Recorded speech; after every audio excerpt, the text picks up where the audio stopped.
posso adorar a Deus, como eu posso agradar o coração de Deus.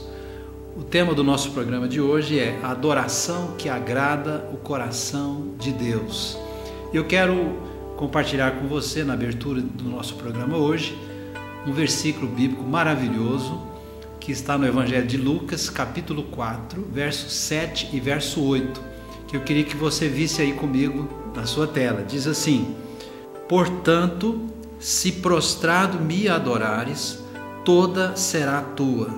Mas Jesus lhe respondeu: está escrito, ao Senhor teu Deus adorarás e só a Ele darás culto. Amém. Este versículo, esses dois versículos estão inseridos num momento do Evangelho em que Jesus é tentado pelo diabo no deserto.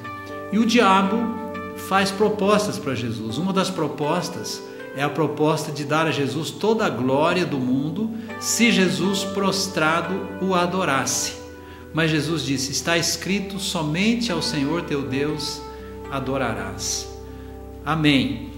Esse é o desafio de todo ser humano: adorar ao verdadeiro e único Senhor, ao único e verdadeiro Deus, o Senhor Deus Todo-Poderoso, o nosso Criador. Esse é o meu desafio, esse é o seu desafio. Agora, como nós podemos adorar a Deus? É disso que trata o nosso programa de hoje, com a adoração que agrada o coração de Deus. Muitas pessoas entendem que devem adorar a Deus, mas não sabem como fazê-lo, não sabem como proceder, como que elas podem adorar a Deus. E você vai ver na palavra o momento do rei Davi, em que ele pergunta: como que eu vou trazer a Arca da Aliança para Jerusalém? Ele tentou trazê-la de uma forma e não deu certo. Houve morte de pessoas e tudo. E depois Davi, ele foi buscar a direção de Deus, ele foi buscar a direção da palavra de Deus, e ele entendeu como que ele deveria proceder, e aí deu certo. A Arca da Aliança era o símbolo da adoração do povo judeu no tempo do rei Davi. E hoje, como que nós adoramos a Deus? Então, é isso que trata o nosso programa de hoje, a adoração que agrada o coração de Deus. Eu convido você para estar conosco até o final do nosso programa hoje. Eu creio que essa palavra vai te abençoar muito, esse é o desejo do nosso coração, né? Então o nosso programa vai seguir, daqui a pouco eu volto, eu quero orar com você para que Deus possa te abençoar. Até daqui a pouco.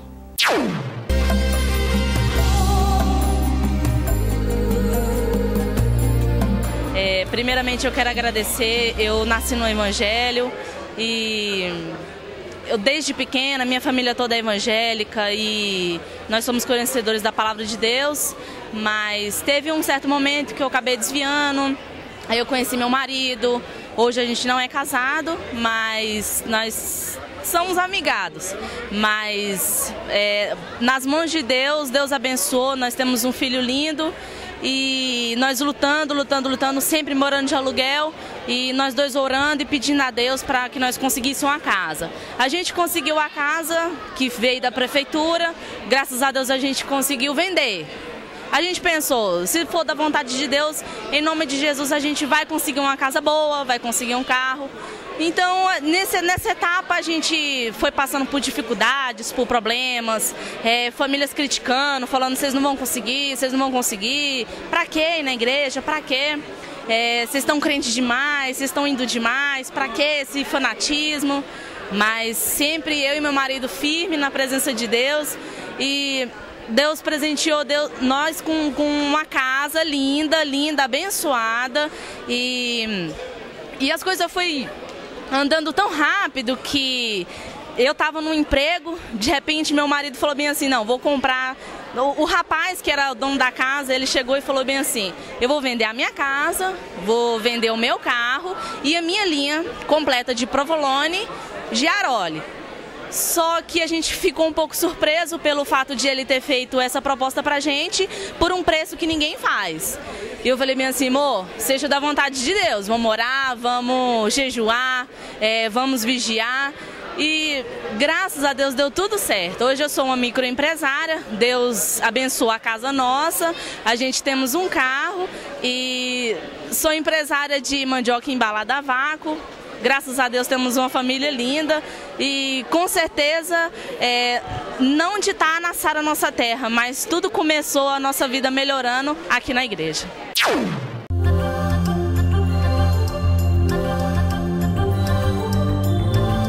Pegue a sua Bíblia e abra comigo no Evangelho de João, capítulo 4. Eu quero falar hoje sobre o tema a adoração que agrada a Deus. Você quer agradar o coração de Deus?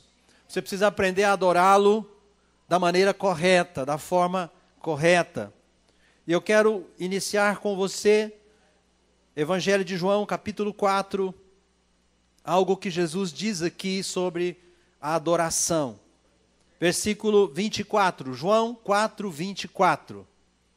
Quem achou, por favor, diga amém. Diz assim o texto: Deus é Espírito, e importa que os seus adoradores o adorem em espírito e em verdade. A adoração a Deus, ela precisa ser em espírito e em verdade. Ela não pode ser de qualquer maneira, ela não pode ser de qualquer forma, ela não pode ser da maneira que nós achamos. Ela precisa ser da maneira correta. E Jesus diz aqui que a maneira correta é em espírito, oração, louvor, cântico. Quando você está aqui no momento do louvor, quando a igreja está cantando, isso é adoração a Deus. O louvor, as músicas são para adorar a Deus. Jesus é o centro do nosso culto. Jesus é aquele que nós cultuamos. Ele é o nosso Senhor, Ele é o nosso cabeça, Ele é o Senhor da igreja, Ele é o Rei dos reis. Ele é digno de todo louvor, de toda honra, de toda glória e de toda adoração. Amém ou não? Jesus é o nome sobre todo nome. Então, querido, em todo tempo você pode adorar a Deus.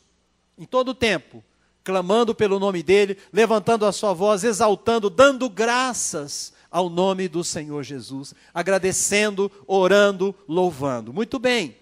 Mas, o Senhor diz aqui também, que além de adorar em espírito, nós adoramos em verdade. Em verdade, com uma vida santa, com uma vida separada, consagrada no altar de Deus, com uma vida de santidade para Deus, diante dos homens, com obras, com um caráter transformado, tendo o caráter de Cristo, não sendo pessoas maldizentes, fofoqueiras, não sendo pessoas que passam a perna nos outros, né? Porque isso não é a atitude de um cristão.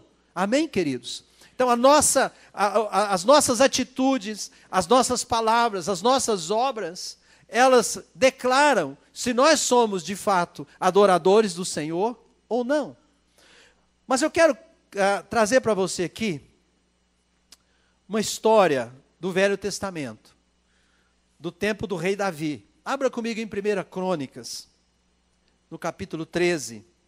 Eu quero mostrar para você aqui uma passagem, quando o rei Davi, ele estava iniciando o seu governo, o reinado dele, ele recém-ungido para ser rei da nação de Israel.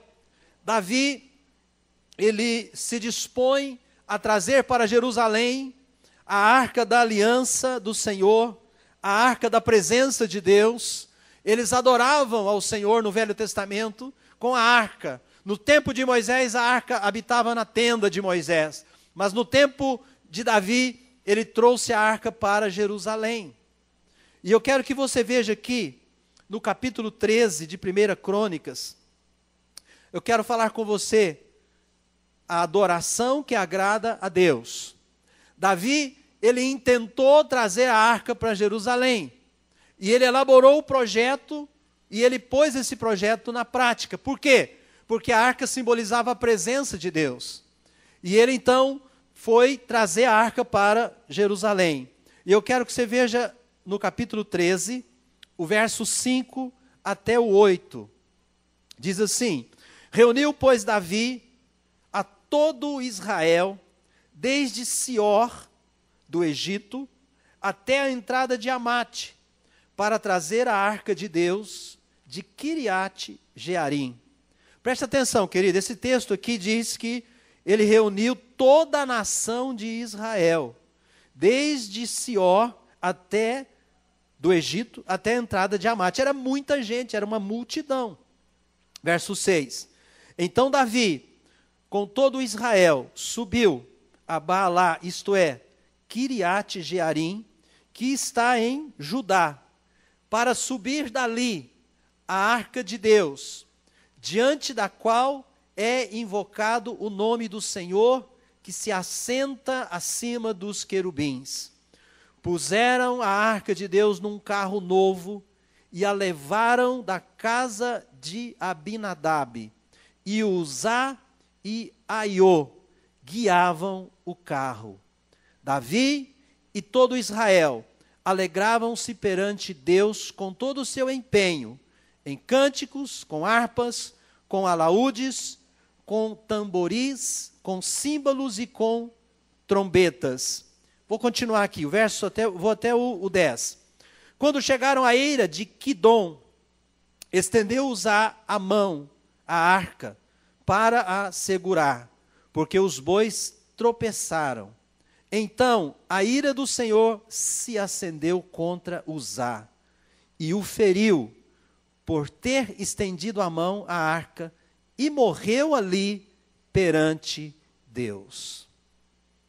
Davi, ele pensou a coisa certa, vou trazer a arca para Jerusalém. Mas ele fez um projeto errado. Deixa eu falar algo para você muito importante, que você precisa guardar na sua mente e no seu coração.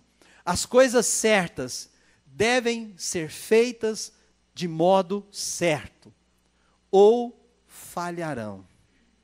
Muitas vezes as pessoas querem fazer as coisas certas, elas estão bem intencionadas, cheias de boa vontade, mas elas fazem da maneira errada. Muitas pessoas dizem que todas as religiões levam a Deus. Isso é um equívoco. A Bíblia diz o contrário. A Bíblia diz que Jesus é o caminho que leva para Deus.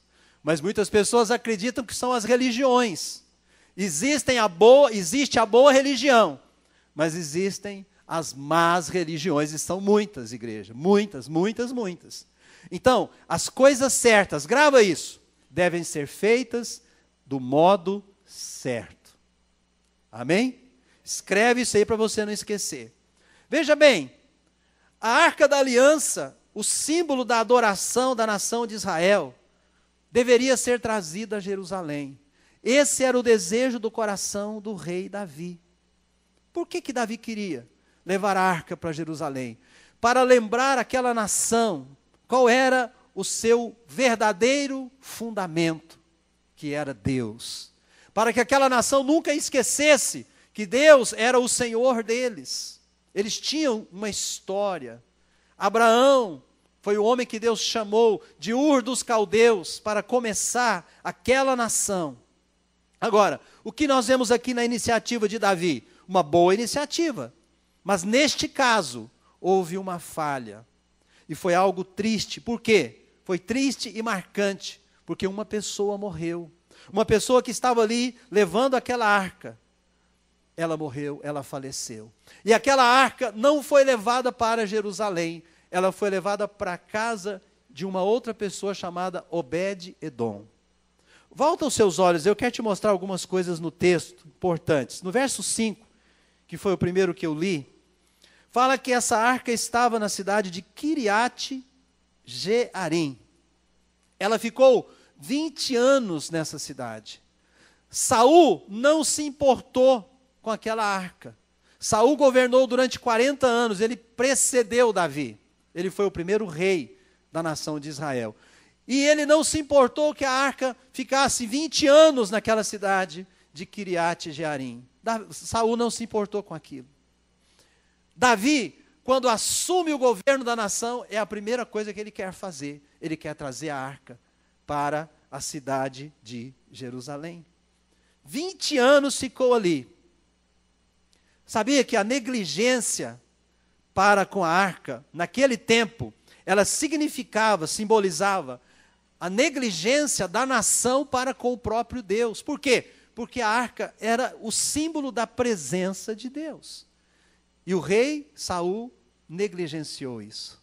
Ele não trouxe a arca para perto da onde ele estava governando, para aonde estava o governo da cidade, da nação, né? Mas Davi, embora bem intencionado e desejoso, porque ele amava o coração a Deus de todo o coração, ele coloca a arca de Deus aonde?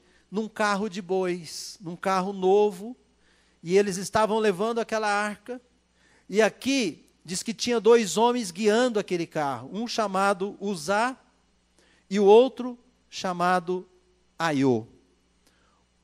Uzá significa força, Aiô significa fraterno, fraternal, boa vontade.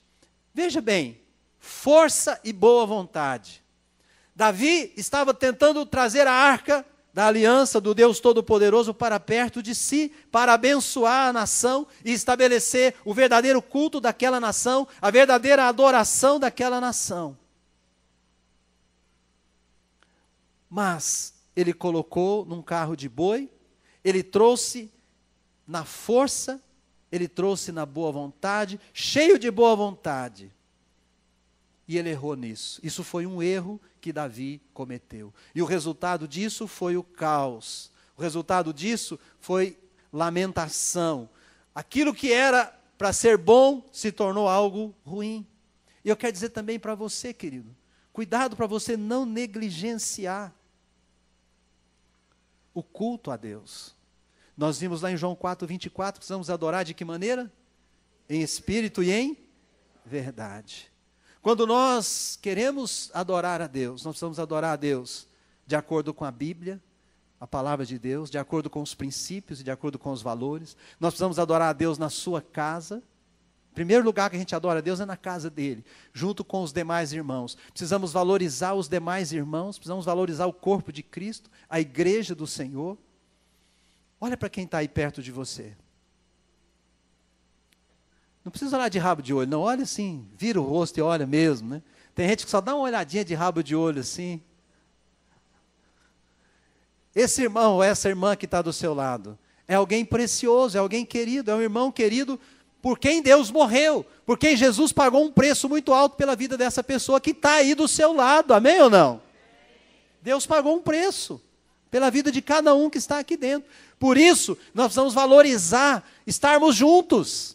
Por isso, a célula tem um valor muito importante para nós. Por quê? Porque aqui no culto, o nível de relacionamento ele se torna um tanto quanto superficial. Porque aqui, né, a gente encontra, tem um tempo para começar, tem um tempo para terminar.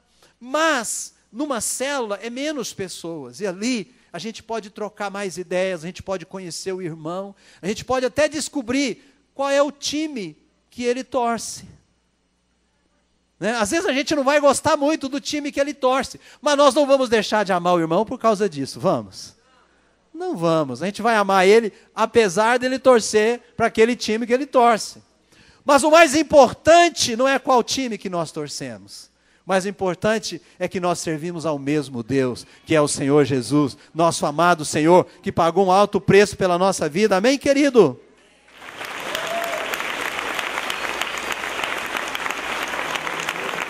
Glória a Jesus. Então, não podemos negligenciar isso. E devemos manter o Senhor Jesus como o centro da nossa vida. Agora, o que aconteceu nessa história aqui? Qual é a lição de Uzá e Aiô para nós? Vamos ver aqui. Versículo 8. Versículo 8. Diz assim: Davi e todo Israel. Eu te mostrei que Davi chamou toda a nação para estar ali.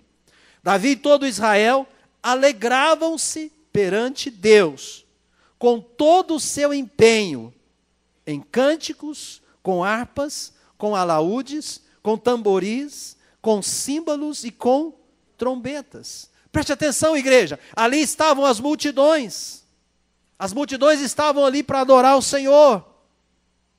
Deixa eu falar uma coisa para você, a multidão não assegura a bênção de Deus.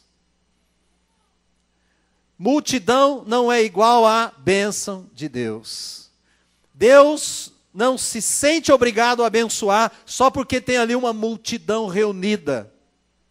Não, não é isso. Deus tem os seus princípios. Quero ouvir um amém seu. O texto nos diz também que havia cânticos. Houveram cânticos ali, cânticos pomposos, harpas, trombetas, que mais ali? Tamboris, símbolos, instrumentos musicais, etc. Mas tudo terminou em quê, hein? Lamentação. Cerimonial suntuoso não é garantia da graça de Deus. Não é o tipo de cerimônia, não é se tem muita suntuosidade, não é isso que vai atrair a presença de Deus. Isso não é garantia da presença de Deus. Havia energia, tinha muita energia ali, eles estavam cantando com muita alegria. Olha para você ver novamente. Israel alegrava-se perante Deus com todo o seu empenho. Então, naquele culto ali, não era um louvor maçante, né? Não era aquela coisa sonífera, aquela coisa assim, nossa, isso não acaba. Mas era um culto brilhante, era um culto cheio de vida. Tinha vida, tinha energia, as pessoas estavam alegres, pulando, dançando. Mas tudo fracassou. O projeto fracassou. Uma outra coisa que a gente percebe aqui, não houve sacrifício. Eles não sacrificaram nenhum animal. E no Velho Testamento, eles tinham o hábito de sacrificar animais. Foi algo que Deus estabeleceu para o culto deles. E isso foi uma falha fatal. Como aquele pessoal, aquela nação, pôde adorar a Deus sem trazer sacrifício no altar de Deus? Como que eles queriam agradar o coração de Deus, sem, contudo, sacrificarem algo que agradasse o coração do Pai? Graças a Deus, que bênção. Olha, meu desejo, minha oração, nós queremos que você seja abençoado por Deus, que você pratique a adoração verdadeira, essa adoração que atrai a presença de Deus. Como é bom a gente relacionar com Deus. E a maneira correta de chegarmos diante de Deus, que é o Todo-Poderoso, é o Senhor de todo o universo. Olha a grandeza de Deus, a majestade. Deus é majestoso, Ele é o Criador, Ele sempre existiu, Ele sempre existirá. Mas Ele é Pai, Ele quer ser o Pai presente na vida de cada um dos seus filhos. Ele quer ser o Pai presente na tua vida.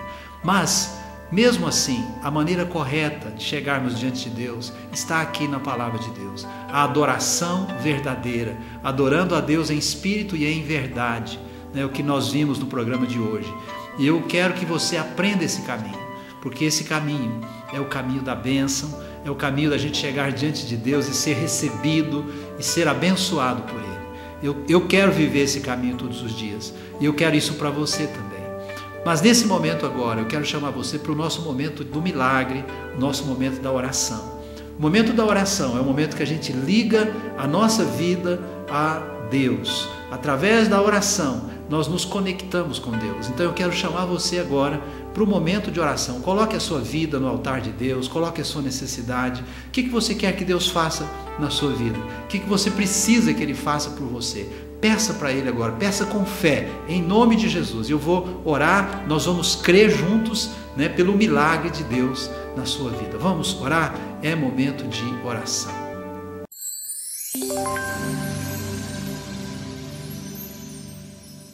Meu Deus e Pai, em nome do Teu Filho Jesus, este nome que é sobre todo nome, o nome todo-poderoso, nós agora clamamos, nós agora intercedemos, que o Senhor possa agir, que o Senhor possa liberar um milagre, que o Senhor possa liberar a Tua bênção na vida deste Teu Filho, esta Tua filha que clama, meu Deus, que está buscando, Senhor, que o Senhor possa mover na sua vida, na sua casa, na sua família, essa mãe que clama por um filho, meu Deus, esse pai, esse homem que busca emprego, meu Deus, que está precisando de um toque de Deus na sua vida, meu Deus, essa pessoa que quer sair dos vícios, meu Deus, agora, nesse instante, nós enviamos uma palavra, nós cremos no poder do Senhor, nós cremos que quando nós oramos, a nossa oração, ela chega diante de Ti.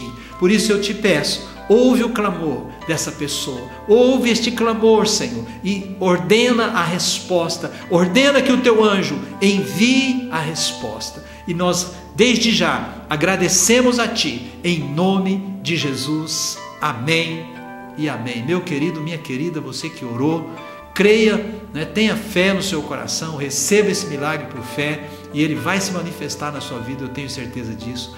E eu quero agora me despedir, deixando aí um grande abraço. Você de Uberlândia é nosso convidado para estar aqui na igreja conosco, participando aqui dos cultos da igreja. Nossos horários eu quero reiterar para você. Domingo nós temos o culto da família às 10 horas da manhã, um culto muito abençoado. Domingo à noite às 19 horas o culto profético de louvor, de adoração, palavra de Deus.